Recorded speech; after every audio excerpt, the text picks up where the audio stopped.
When it was announced last year, Starlink Battle for Atlas grabbed my attention. I love space games where I wreck and fly a ship, but also games where I wreck and explore a world. Combine the two and you have a recipe for success in my book. E3 2018 gave attendees the chance to play the game for real, and having played through the demo twice, once with the figures and once digitally, I came away hopeful of the future of the new series. The demo at E3 had players blasting down to a planet's surface to discover what was causing a spike in enemy activity, and one thing the developer, who was with me the second time, wanted to highlight was that the objective marker that was guiding me would not always be there in the main game. Players would only get a general bit of information that would direct them towards a specific area, but then it was up to them to try and locate the correct space. That to me sounds pretty cool, but for the demo, I pushed forward to the floating marker.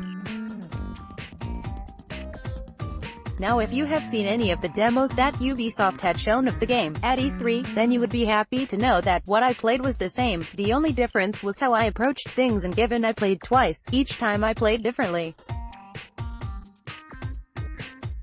The game's biggest draw is that you can swap anything out whenever you want, from pilots to ships and the types of weapons you are using. There is no combination restriction, so when the enemies started to summon ice-based creatures, I had to swap from my ice rockets, as they were doing almost no damage.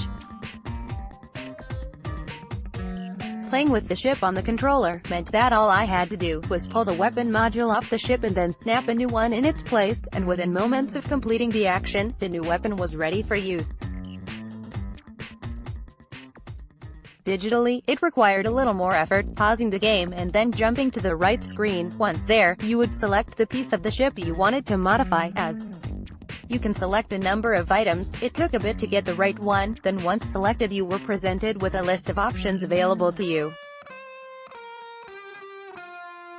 Selecting the item would equip in, and then you were right to unpause and continue the action. While pausing the game is not an issue, if you select the wrong item and need to change again, you have to go back through the whole process again, and I think that this way might annoy quite a few people. Once I was back to flying around the enemies, my new fire-based weapon was able to dish out some massive damage to the ice guys, something that made things easy. But as always, when things are going your way, the game changes and you need to adapt. While I was forced into a hover mode for a while, the ship still controls quite well. You can jump, giving you an advantage over the ground-based lasers. One of the things shot out, but you can also dodge. If you dodge while on the ground, you will just boost to a side, or even forward, if you were pushing forward at the time. But if you combine it with a jump, you can do a barrel roll, but leave the dodge too late in the jump and your ship will not complete the roll in time, and you will end up exposed to more shots, while you correct the ship's orientation. Taking out the pylons allowed me to once again take to the skies, in order to chase down the enemy that was causing all the problems. Flying around the planet, though, was a blast. While I was heading towards the marker on the screen, I spotted some old abandoned research outposts, a cave system, and saw a plethora of local wildlife. The planet was just begging to be explored some more. But I needed to push forward. Eventually, I came across the creature I needed to fight, and boy was it a challenge. Sticking to the air made me faster and more maneuverable, but it made it hard to line up shots on the ground-based creature, as it was weakest from underneath. Hovering about the ground, though, had me dealing with both the giant creature, as well as the many minions it had summoned. Halfway through the battle, when the creature realized it was losing, it took off and it made great speed, so swapping back into flight mode, I began the chase and again spotted some interesting locations that begged to be explored, but after a while, the creature stopped and the battle was back on. Demo ended after I blasted it to pieces, but the resulting battle needed me to change weapons again, as the fire weapon I had equipped did not have a great range and I needed to stay back in order to shoot up. I could not swap back to the ice rockets, because the minions it was still summoning had ice elements still, so I swapped to a giant plasma-type weapon, and while it was slow to fire, it did deal significant damage.